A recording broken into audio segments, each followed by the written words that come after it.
Tour calabrese di Pierluigi Bersani, cofondatore di MDP, attacca il PD di Renzi e per la Calabria dice: qui si deve fare di più, ma molte cose dipendono da quello che succede a Roma. Le imprese straniere producono ricchezza in Calabria, sono 14.000 e valgono 1 miliardo di euro. Il PIL cresce grazie agli immigrati. Permessi ferie e congedi dei dipendenti comunali e record all'Ocri in Calabria, dove si sono registrate 99 assenze in un anno. A guidare la classifica dei capoluoghi di provincia è Cosenza. Sono 5 comuni della Piana di Gioia Tauro che hanno avviato il percorso per la fusione, costituito un comitato. La protesta dei medici di Reggio Calabria: basta con la violenza, l'ordine, difficile lavorare per i sanitari. Incidente sul lavoro, all'Imbadi nel Vibonese si ribalta un trattore, grave un 35enne, necessario l'intervento dei vigili del fuoco per estrarre l'uomo. Catanzaro sconfitto di misura a Catania nella settimana del derby, giallorossi e rossoblù a pari punti. Il Ren dimentica Trapani e vola in classifica, pausa per la Regina prima del confronto con la capolista Lecce. Buonasera dalla redazione del TG10. Dunque Pierluigi Bersani, il leader di MDP Articolo 1, oggi in Calabria. Qui ha detto si deve fare di più e meglio, ma sarà difficile senza un cambio di passo a Roma. Poi attacca il PD di Renzi e dice dovrebbe ammettere gli errori. Prima Lamezia, poi Catanzaro, infine Reggio. Tour calabrese di Pierluigi Bersani, cofondatore di MDP. Ecco l'arrivo nella città capoluogo per inaugurare la sede di MDP, che si trova negli stessi locali occupati fino a qualche giorno fa dal circolo del centro storico del PD. Ma prima Bersani si ferma a parlare con i giornalisti e a chi gli chiede un commento sull'ultima dichiarazione di Renzi che parla di maggiore sintonia con MDP, ecco cosa risponde. Non lo so questo.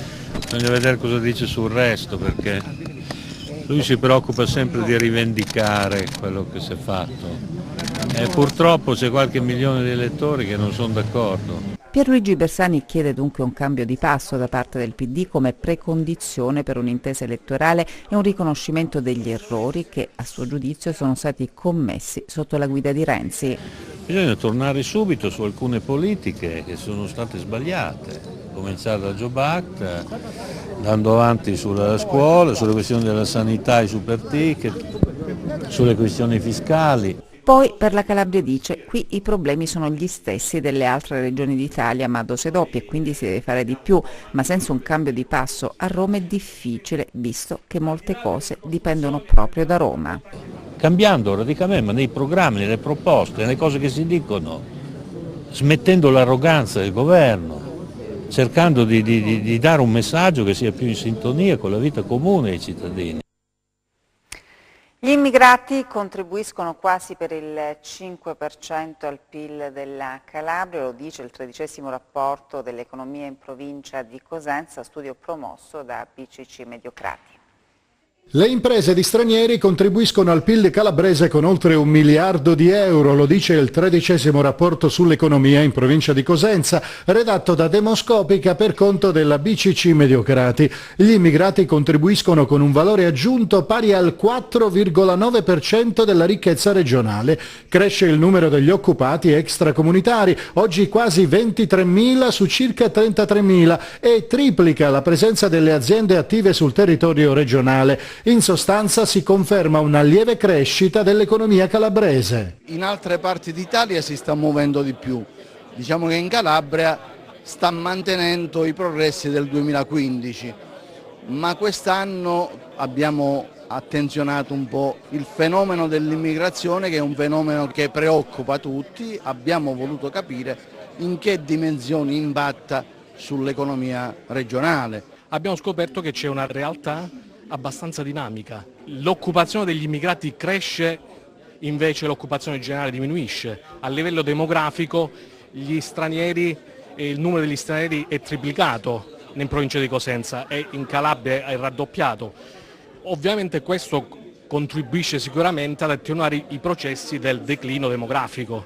Dal punto di vista imprenditoriale le imprese sono molto attive, nel senso che comunque hanno una crescita maggiore rispetto al tessuto generale, pesano per il 9% sul sistema imprenditoriale. Noi abbiamo pure provato a capire quale fosse il valore aggiunto, cioè la ricchezza prodotta da queste imprese. Ebbene, con sorpresa abbiamo notato che il contributo è rilevante, parliamo di circa 1 miliardo di euro, pari a quasi il 5% del valore aggiunto. Non mancano le criticità, gli imprenditori sono ancora abbastanza chiusi nei confronti degli immigrati, anche se arriva un'importante presa di coscienza sul fatto che spesso questi siano sfruttati e si sottolinea come il loro livello occupazionale sia abbastanza basso e centrato nel settore del commercio e dei servizi. Dallo studio inoltre emerge il giro d'affari dell'accoglienza clandestina, 4,2 miliardi di introiti nelle tasche della criminalità organizzata.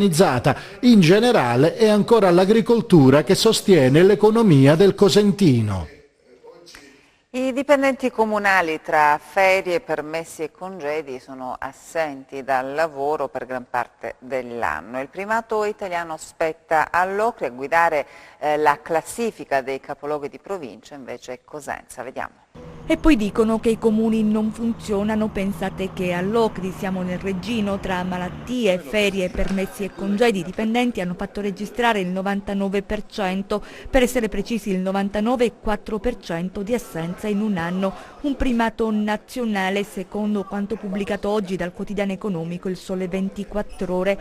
Tra i capoluoghi di provincia a guidare la classifica, a dire il vero un primo posto che fa poco onore è Cosenza, con una media di 65 giorni di assenza in un anno. Segue Reggio Calabria con 59 giorni di assenza, occupando il quinto posto nella classifica. Poi Catanzaro con 51 giorni di assenza in un anno e un piazzamento al 56esimo posto. Crotone 46 giorni di assenza in un anno, 85esimo posto in classifica nazionale. In Calabria a lavorare di più sono i dipendenti del comune di Vibo Valentia, che si assentano solo 23 giorni in un anno. La città risulta essere la più virtuosa della regione, occupando il penultimo posto della classifica nazionale. Il fenomeno degli uffici vuoti è diffuso in Calabria e Sicilia. Non è così in Campania. Inutile dire che in Lombardia e Veneto si è molto presenti dietro scrivanie e sportelli delle case comunali. Per il cittadino significa servizi più efficienti e risposte più rapide. Non è così in una Calabria dove, lo dicono i dati, nei comuni l'attività è rallentata in una cultura evidentemente distorta del pubblico impiego. Si chiamano social housing e non sono altro che strutture socio-educative destinate a persone disagiate che la Regione Calabria ha voluto promuovere attraverso bandi per 65 milioni di euro. Rilanciare il settore dell'edilizia sociale, promuovere la nascita di strutture socio-educative e introdurre in via sperimentale tecnologie di assistenza alle persone con difficoltà motorie ed eliminare le barriere architettoniche negli edifici pubblici con l'obiettivo di supportare e accompagnare i beneficiari dei programmi nazionali e comunitari nella realizzazione di progetti. Con questa mission oggi alla cittadella regionale è stato illustrato il bando del POR Calabria rivolto ai comuni e terzo settore con risorse finanziarie che ammontano a circa 65 milioni di euro. Le cosiddette social housing, che non si basano sulla costruzione di case ma su un percorso di inclusione delle persone socialmente svantaggiate fatto di strutture ma soprattutto di servizi con progetti mirati per un abitare sociale sostenibile. Il bando è finalizzato al recupero, l'adeguamento sismico e la rifunzionalizzazione di immobili inutilizzati e l'ampliamento, la riqualificazione e l'adeguamento agli standard di settore di strutture già adibite o da adibire a centri diurni per persone con limitata autonomia. I beneficiari sono i comuni calabresi, le domande dovranno essere compilate online e inviate mediante procedura telematica entro il 29 novembre accedendo al sito della Regione Calabria. Fusione dei comuni nella piana di Gioia Tauro, costituito un comitato, sono 5 i municipi pronti a lavorare insieme.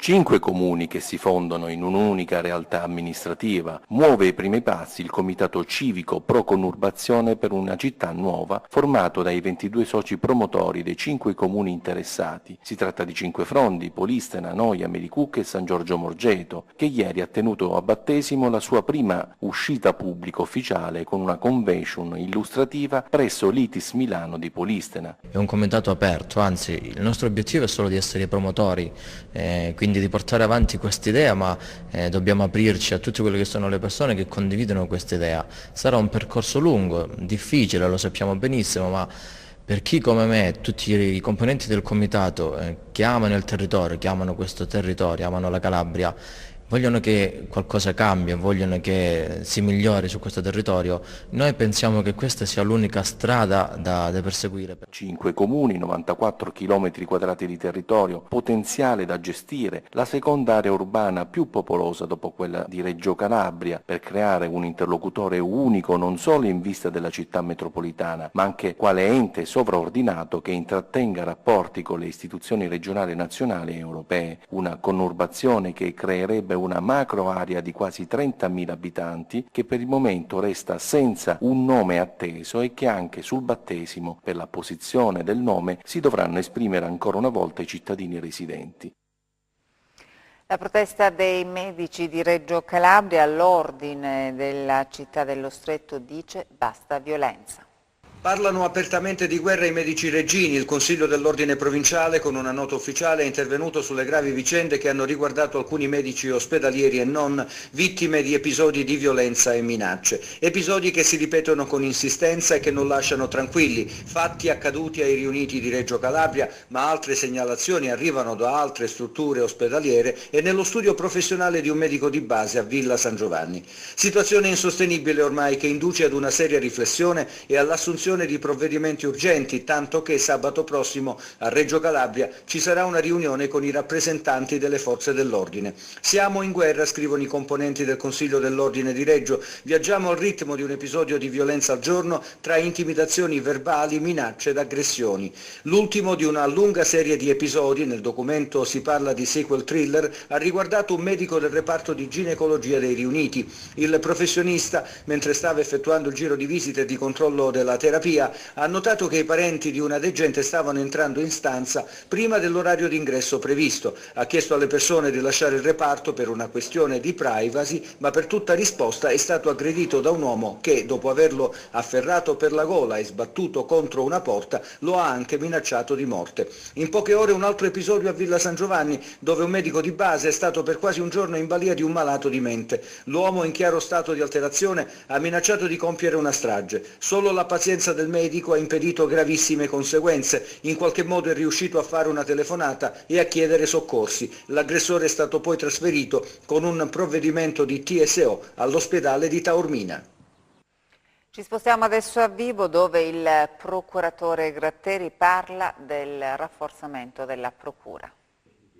Prima è toccato a 12 nuovi giudici e 6 sostituti procuratori che permetteranno di snellire l'imponente lavoro accumulato. Quindi l'insediamento del nuovo procuratore aggiunto Vincenzo Capamolla. Sono arrivati i rinforzi al Tribunale di Catanzaro e Nicola Gratteri, che in più occasioni si era rivolto al Ministro di Grazia e Giustizia Orlando per il potenziamento dell'organico degli uffici giudiziari catanzaresi, non può non dirsi soddisfatto. Sì, diciamo che in questo anno non ho fatto altro che, oltre a caricare sul piano psicologico i magistrati che già c'erano, a incoraggiarli. Sono stato spesso a Roma col cappello in mano dal Comandante Generale dei Carabinieri, Comandante Generale della Finanza, dal Ministro Orlando, dal Capo di Gabinetto, e dire il vero mi sono stati tutti vicini e stanno mandando gente di prim'ordine, di qualità, anche nelle forze dell'ordine. Come pianta organica il Ministro l'ha aumentata di 6 pubblici ministeri più un procuratore aggiunto, proprio il vibonese Capamolla, e 12 giudici, quindi risultati impensabili, inimmaginabili fino a qualche anno fa. La nomina di Cafiero De Rao cosa può cambiare? Ma Cafiero De Rao è una persona un magistrato che ha lavorato tantissimi anni, conosce bene la camorra, conosce bene l''ndrangheta, e quindi secondo me ci sarà una continuità rispetto al solco tracciato dai predecessori. È stato un weekend di controlli delle forze dell'ordine e di arresti nella piana di Gioia Tauro.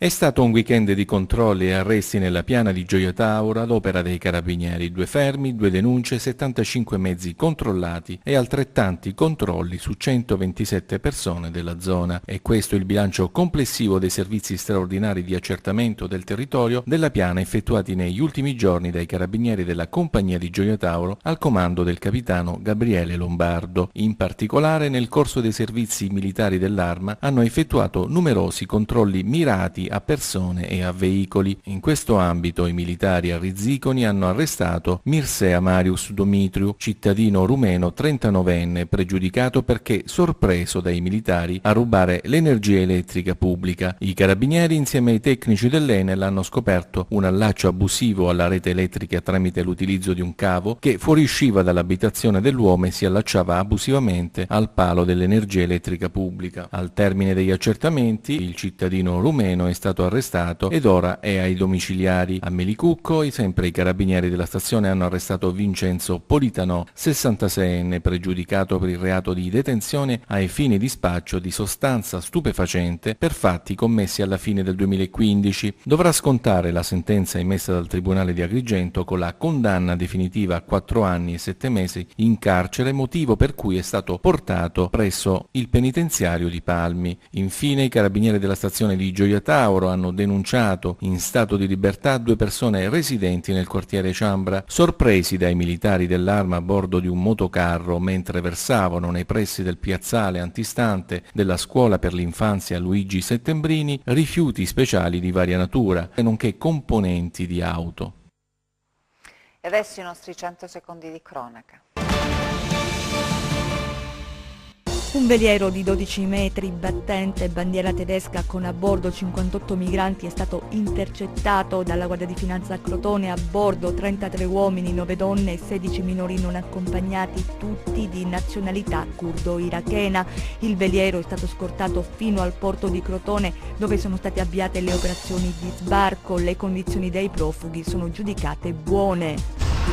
Un uomo di 35 anni è rimasto gravemente ferito in un incidente sul lavoro che si è verificato nelle campagne di Limbadi. L'uomo, che lavora alle dipendenze di un'azienda agricola, era alla guida di un trattore quando il mezzo si è ribaltato e lo ha schiacciato. Il 35enne è stato estratto grazie all'intervento dei vigili del fuoco. I sanitari sul posto hanno disposto il trasferimento in elisoccorso nell'ospedale civile di Catanzaro. Sulla dinamica dell'incidente hanno avviato indagini i carabinieri. Un 16enne tifoso del Catanzaro è stato bloccato dalla Digos Etnea prima del suo ingresso ieri nello stadio Massimino, dove si è giocata la gara di calcio Lega Pro con il Catania, perché trovato in possesso di una bomba a carta. Il minorenne è stato denunciato in stato di libertà e sarà sottoposto al DASPO. Controlli in centro città a Cosenza per prevenire incidenti stradali sotto l'effetto di alcol e droga. Gli agenti della polizia hanno verificato 11 violazioni al codice della strada e ritirato 13 patenti. E adesso lo sport, parliamo di calcio, il servizio. Un buon approccio alla gara non è bastato a Catanzaro per uscire indenne dal Massimino di Catania. La squadra di Dionigi ha affrontato a viso aperto la vice capolista, soffrendo soltanto nella parte centrale del primo tempo, quando gli etnei hanno colto la traversa con aia e trovato un gol con Curiale, annullato per fuorigioco di Lussotto, autore dell'assist. Nel finale di tempo, un acuto degli ospiti con Letizia al tiro. Poi nella ripresa il gol di Caccetta, bravo a girare in rete un corner battuto da Di Grazia, e la reazione del Catanzaro, vicinissimo al pareggio con Letizia, impreciso sotto porta. Nel finale, l'azione travolgente di Ripa, fermato soltanto dal palo, contento per la prestazione di Dionigi, deluso dal risultato. Non siamo fortunati, nelle ultime 4 partite abbiamo subito 2 gol da calcio piazzato, però abbiamo avuto anche un calendario, queste 5 partite tra Catania, Monopoli, Trapani, Matera. Abbiamo incontrato le prime 4 della classe, o più le più accreditate alla vittoria del campionato, e abbiamo retto con tutti, forse meritando anche di meno di quello che abbiamo seminato. Però sono contento perché nei ragazzi sta crescendo una grande mentalità di squadra, di gruppo. Sotto il punto di vista del gioco siamo venuti con grande personalità a Catania.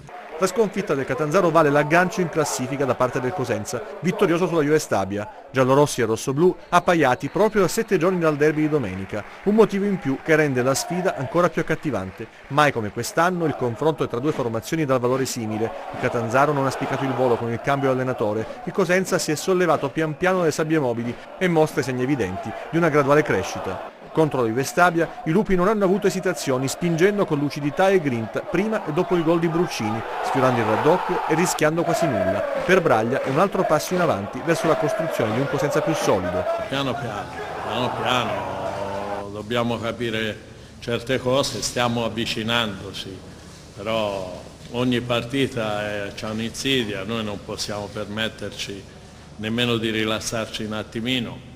Dobbiamo continuare a giocare, continuare a fare il nostro dovere e poi vediamo alla fine. E dato che venivamo da 2 partite di già, ho pensato un attimino anche a tutelare la squadra e affidarmi anche alle qualità dei singoli. Dimenticare Trapani era l'imperativo per il Rende di Trocini e non poteva esserci metodo migliore che un successo in trasferta sul campo dell'ex capolista Monopoli. La gara perfetta dei biancorossi, aggressivi ma bravi a coprire evitando di soffrire le ripartenze di una squadra tra le più ciniche del campionato. Ad inizio ripresa l'affondo decisivo di Rossini al terzo gol decisivo in 14 giornate e la difesa ordinata del vantaggio contro gli avversari, apparsi sbiaditi rispetto alla prima fase del torneo. Trocini è raggiante. Siamo stati veramente bravi su un campo difficile contro una squadra che sta facendo un campionato per me strepitoso, quindi sono veramente contento di questa vittoria. Dal calcio al basket, Anna Franchino, sentiamo. Sorride il Catanzaro questa volta all'overtime, al terzo tentativo i ragazzi di coach Tunno trovano la quadratura del cerchio e superano per 77-76 il temibile Cagliari. Una rimonta da urlo per i giallorossi che al termine di una sfida emozionante tornano a vincere dopo 3 KO consecutivi. Inizio a rilento per il quintetto catanzarese che va subito sotto chiudendo il primo parziale sul -12. Poi trascinati da Morici i padroni di casa salgono in cattedra e cercano di recuperare prima del riposo. Nel terzo quarto un nuovo sorpasso per gli ospiti, ma è nell'ultima parte di gara che viene fuori la maggiore verve dei giallorossi che pareggiano i conti costringendo gli isolani al supplementare e la difesa a fare la differenza. È la prima partita secondo me dove la squadra ha voluto vincere la partita difensivamente, l'ha voluta con tutti i componenti, con i giocatori, con lo staff, con i dirigenti, col pubblico. Secondo me questo in tutte le altre partite che abbiamo perso all'overtime o di poco c'era mancato. Io avevo chiesto proprio questo tipo di situazione. MVP dell'incontro Nicolas Morici, la playguardia, realizzatore di 27 punti. Importantissima per rimetterci nella nostra strada, che è arrivata in un tempo supplementare ha anche un gusto più bello, e loro sono una squadra forte che fuori casa avevano vinto 3-4, quindi è una bellissima prova di carattere nostra e dobbiamo continuare da qui. A Cerisano adesso per la festa d'autunno.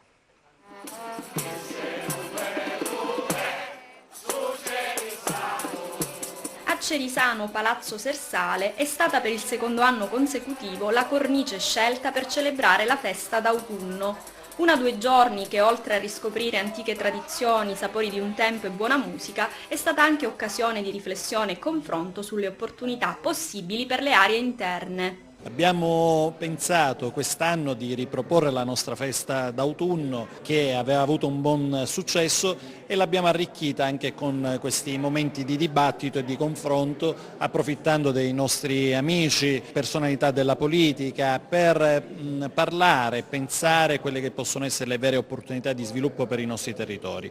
Questa sera abbiamo parlato del GAL, del Savuto delle Serre e del Basso Tirreno e quindi di quelle che possono essere le opportunità per i nostri cittadini.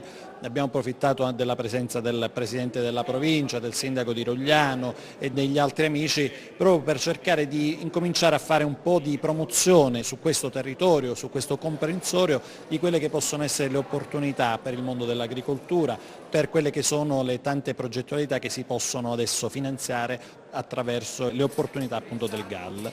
La festa d'autunno, grazie anche alla collaborazione della Proloco, è stata un'importante occasione di crescita e una vetrina molto significativa per esaltare il fascino del piccolo borgo, accogliere numerosi visitatori e coinvolgere tutta la comunità in un vero e proprio viaggio alla riscoperta dell'autunno e di tutti i suoi sapori e saperi.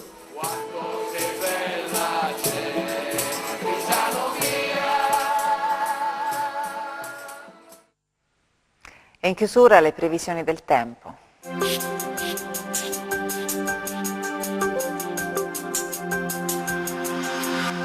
Ben ritrovati da meteoincalabria.it. Nuovo peggioramento imminente sulla nostra regione. Un corridoio di aria fredda di origine artica ha scavato un profondo vortice depressionario sul centro-nord della nostra penisola, in progressivo spostamento sul basso Tirreno con evoluzione molto lenta.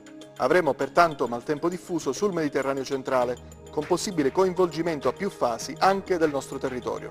Passiamo alle previsioni in dettaglio. Domani nuvolosità variabile al mattino, con deboli piogge su Alto Tirreno. Nel corso della tarda mattinata aumento della nuvolosità a partire da sud, con piogge progressivamente sempre più insistenti sui versanti ionici del Reggino e Catanzarese. Improbabile parziale sconfinamento anche a Lametino e Vibonese. Possibili nevicate sulle cime più alte dell'Aspromonte nella seconda parte della giornata. Dal pomeriggio coinvolgimento anche del Crotonese e Cosentino Ionico, con piogge localmente abbondanti. Più riparate le aree tirreniche del Cosentino, dove comunque non si esclude la possibilità di deboli piogge. Temperatura in diminuzione. Passiamo ai mari e venti. Domani venti occidentali sul Tirreno con mare mosso, tendenti a disporsi da est nel corso del pomeriggio. Ventilazione da Ostro e Scirocco sullo Ionio, con mare tra poco mosso e mosso. Prima di salutarci vi ricordo come sempre il nostro sito web www.meteoincalabria.it e la nostra pagina Facebook Meteo in Calabria. Per oggi è tutto, grazie, appuntamento a domani. Il nostro giornale si chiude qui, grazie per l'attenzione e buona serata.